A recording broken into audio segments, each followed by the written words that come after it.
Good evening, ladies and gentlemen.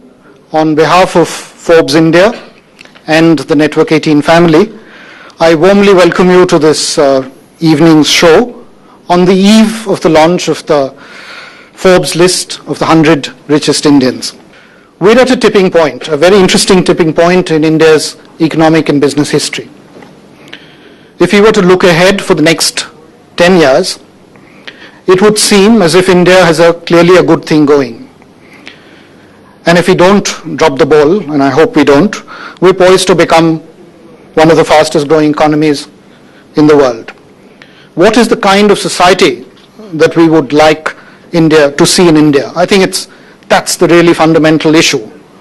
We have a wonderful opportunity to create a better way to think about and practice business and make business a very powerful force for good, for all concerned, and not just for shareholders.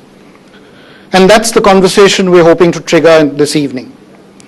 I'd like to now invite my colleague and Corporate Affairs Editor at CNBC TV 18, Minika Doshi, to join us. She will moderate today's discussion, and you'll soon discover that we've, I think, created a very interesting interactive format so that everyone can participate in this conversation. IG, thanks very much.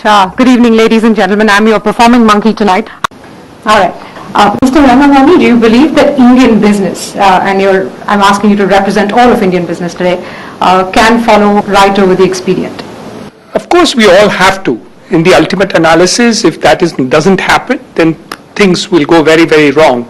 But you have to understand one rider in the progress of development, and that is the system that already exists. So when you talk about licenses, then you have to still work under the system.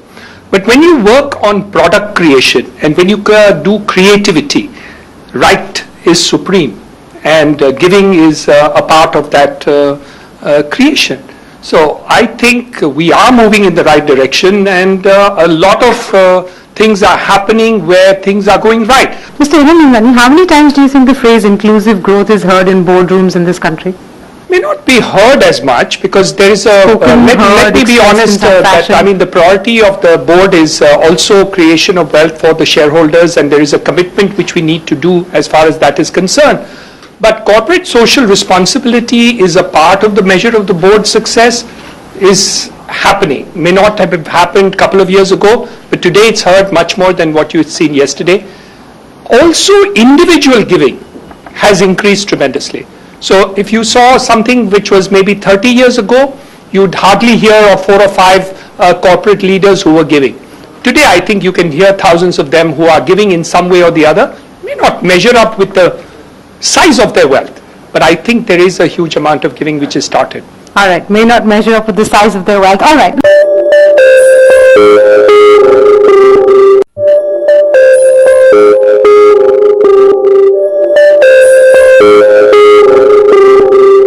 With that, I'm going to hand it over to Indrajit Gupta. I think I've already exceeded my brief and my time. What we do now is unveil the copy of the magazine, but I'd like to first invite Mr.